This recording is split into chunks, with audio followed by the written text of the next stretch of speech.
The moment you signed your name on that mortgage, you did not just buy a property. You bought into a system that has been quietly adding layers ever since. Most people think of property ownership as one tax, annual property tax, done. But what is actually sitting on top of your home right now is a stack. Municipal fees that did not exist 5 years ago, federal rules that changed without a press conference, and CRA enforcement mechanisms that are running on your file, whether you know it or not.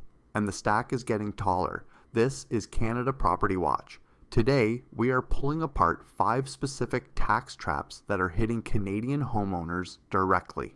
Not abstract policy debate, not political commentary, mechanisms, how they work, who they catch, and what the paperwork failure looks like when someone gets caught without documentation they did not know they needed.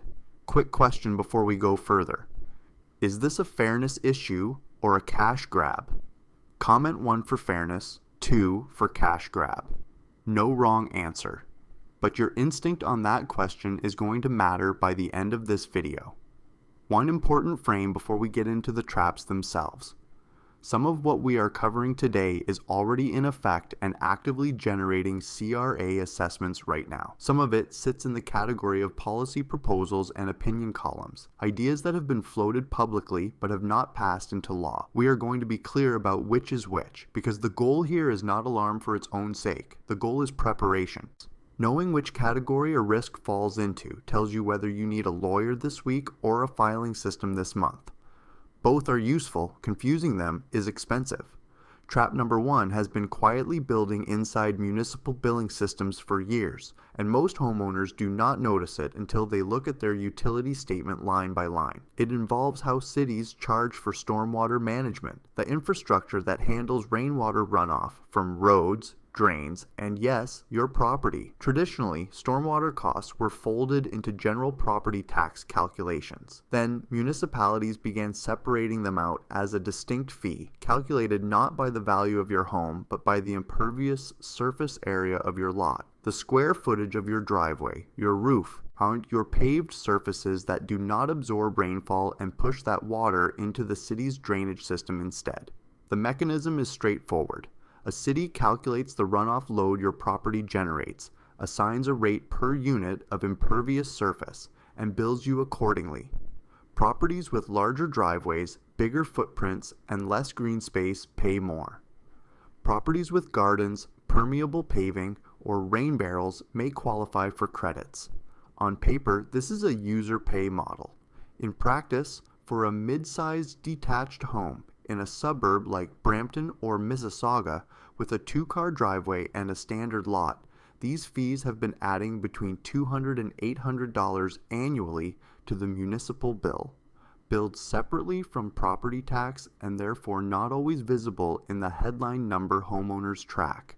The reason this matters for Canada Property Watch viewers specifically is not the fee itself, it is the precedent. When a city successfully normalizes the idea of charging homeowners based on land use characteristics rather than assessed value alone, it creates a template. That template has already been adopted in various forms by municipalities across Ontario, British Columbia, and Alberta. And the trajectory of that model, charging based on how you use your land rather than what it is worth, is the intellectual foundation for a category of proposals that are circulating in policy circles right now, and that would be far more consequential. Which brings us to trap number 2, and we want to be precise about what this is and what it is not. The idea commonly described as a bedroom tax or a housing utilization levy has appeared in opinion journalism, housing policy research papers, and think tank proposals in Canada over the last several years. It has not passed into federal or provincial law. It is not CRA policy. What it represents is a line of thinking that properties with more bedrooms than occupants represent an inefficiency in the housing stock that should be addressed through fiscal incentives or disincentives. In its softer versions, this looks like property tax discounts for downsizing. In its harder versions, it looks like surcharges on underutilized square footage. The reason we are including it here, and the reason it is relevant to the Canada Property Watch audience, is not to suggest it is imminent legislation. It is to illustrate a pattern. Because the same logic that drove the underused housing tax, the idea that unoccupied or underutilized residential property should bear a fiscal penalty, is the same logic that underlies these proposals.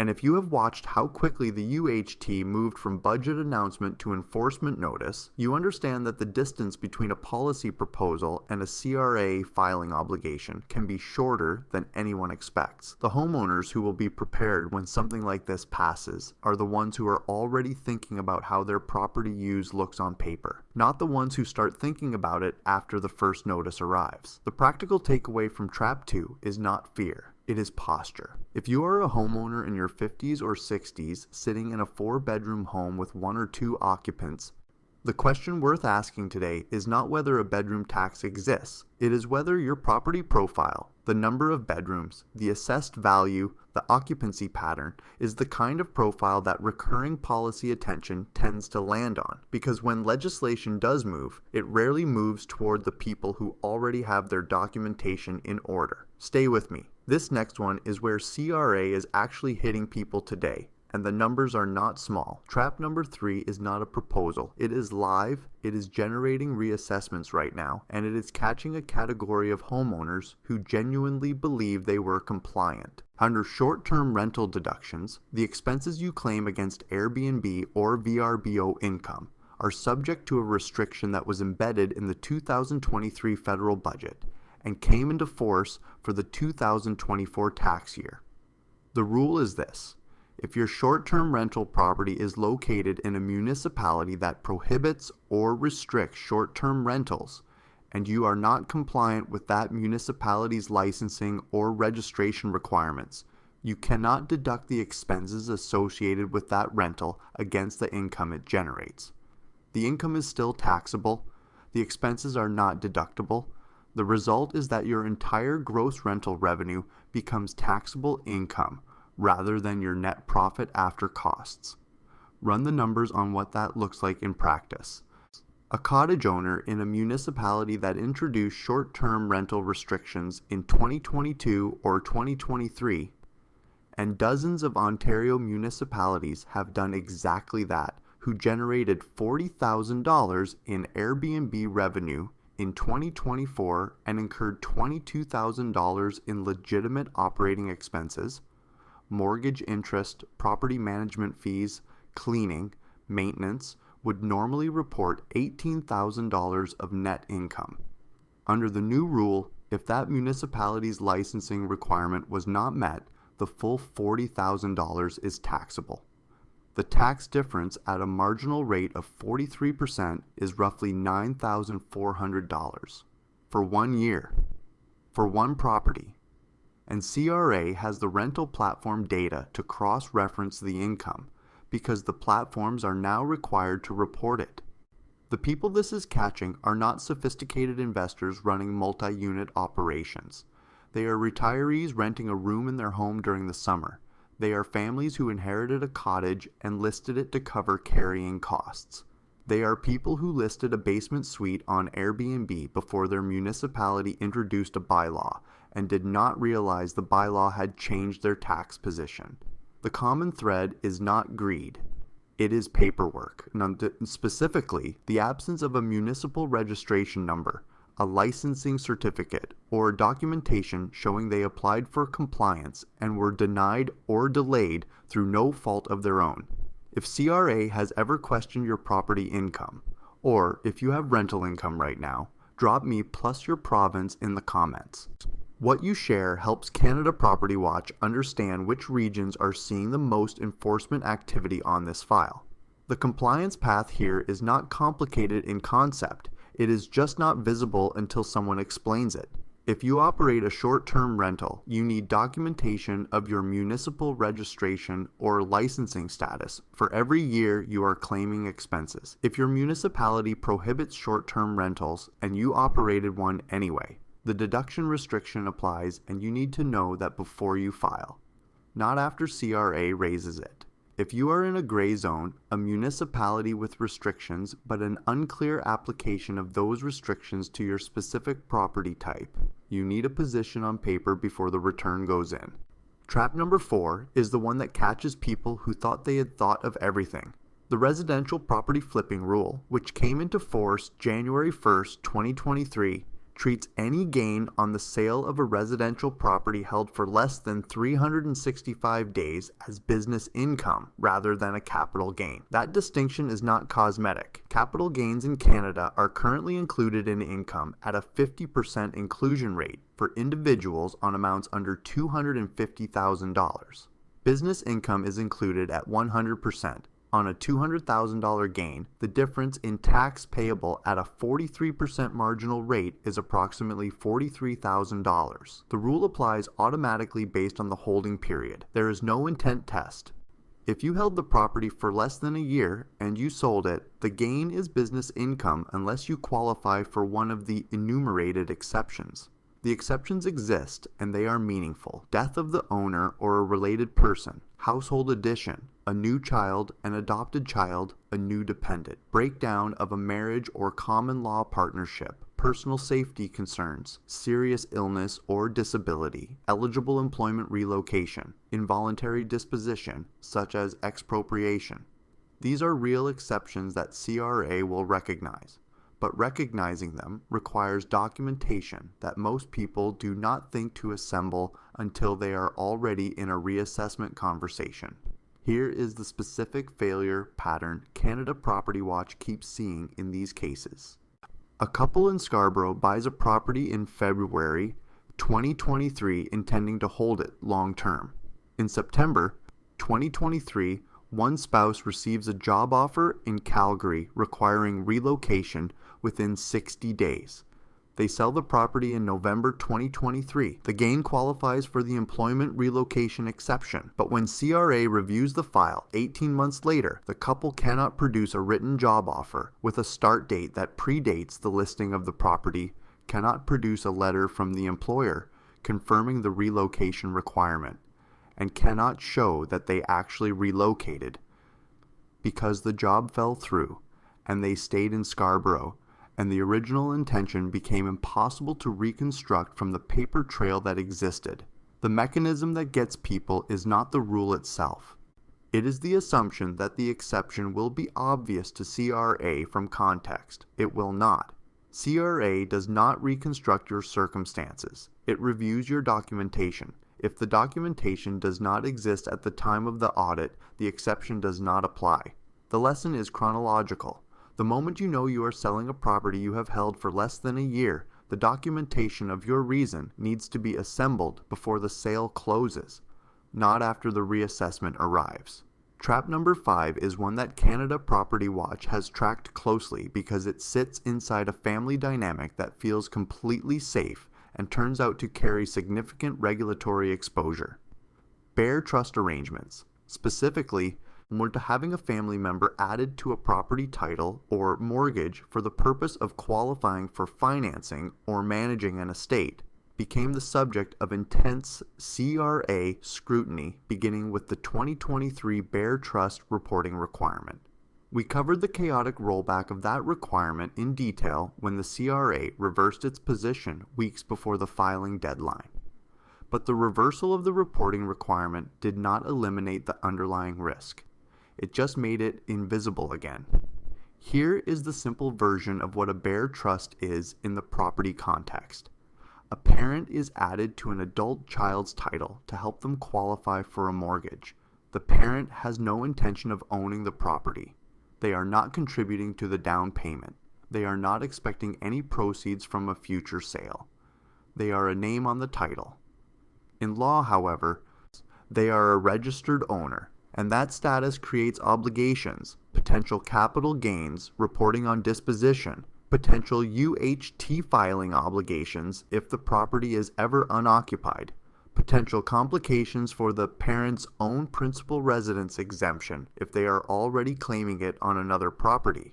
None of these obligations disappear because the arrangement was informal and well-intentioned. The documentation fix for a bare trust arrangement is a declaration of trust, a legal document that records who the beneficial owner is, what the registered owner's role is, and what the intended outcome is on disposition. This document does not need to be complicated. It needs to exist. Because when CRA reviews a title that shows 2 owners and a T1 that shows only one person living in the property, The question it asks is not about your family's intentions. It is about the paper trail. The same logic applies to any co-signing arrangement where a family member's name appears on a mortgage or title without a clear record of their ownership interest. The absence of documentation does not protect the family member from regulatory attention. It exposes both parties to the interpretation that benefits CRA most, which is rarely the interpretation that benefits the family. Let us bring these 5 traps together into something actionable, because this is where Canada Property Watch earns its place in your research routine, not just by identifying what is happening, but by telling you what to do with that information before it becomes a problem. The first step is documentation of every notice you receive from your municipality. Under property tax bills, utility statement, stormwater fee breakdowns, vacancy declaration reminders, short-term rental bylaw notices. These are not junk mail. They are the paper trail that either protects you or damages you when CRA cross-references municipal data against your filing history. Keep them. Digitize them. Date them. The second step applies to anyone with rental income of any kind. If you operate a short-term rental, you need a current copy of your municipal registration or licensing documentation for every year you claim expenses. If you rent a room, a basement, or a cottage, you need a calendar record showing the number of rental days and personal use days. Because the deductibility of expenses depends on that ratio, and CRA has the platform data to check it. The documentation is not optional, it is the return. The third step is specifically for anyone who has sold or is considering selling a property they have held for less than 12 months. The moment you know a short period sale is happening, you need to assemble the reason in writing: employment letter, medical documentation, legal separation agreement. Whatever the life event is that triggers the exception, get it on paper before the sale closes. CRA does not accept oral explanations of what you intended. It reviews what you documented. The fourth step addresses anyone whose name appears on a title or mortgage that does not reflect their actual economic interest in the property. If you co-signed for a family member, if you are holding a property in trust for someone, if you were added to a title for estate planning purposes, you need a declaration of beneficial ownership that is signed, undated, and stored somewhere you can find it. This document is not expensive to create. The liability for not having it is. The fifth step is a renewal preparation habit that more Canadians need to build before they discover they need it. If your mortgage is renewing in the next 12 to 18 months, you should be assembling your income documentation, your source of funds records for any large deposits in the last 2 years, and any paper trail related to co-signers or property transfers involving family. Lenders are running their own compliance reviews in addition to the stress test requalification, and the intersection of lender requests and CRA inquiry is exactly where documentation gaps become expensive. Next episode, Canada Property Watch goes deeper, and you get to choose the angle. Comment CRA if you want us to track the next major enforcement mechanism that CRA is running on individual homeowners right now. Comment bank if you want us to pull apart how lenders are using renewal conditions to restructure exposure in ways most borrowers do not see until it is too late. 2 directions. One is about the government coming for you. The other is about the institution you trust coming for your equity. Vote in the comments and the next investigation follows the majority. One more thing before you close this video. If you want to see the most concrete real-world example of how a tax trap closes on someone who did everything by the book, bought a new build, moved in, thought the HST was handled at closing. The HST Builder Trap Investigation that Canada Property Watch published is the one that changes how you read any new construction contract going forward. The mechanism in that video is not theoretical. It is running right now on thousands of completed transactions. Watch it next.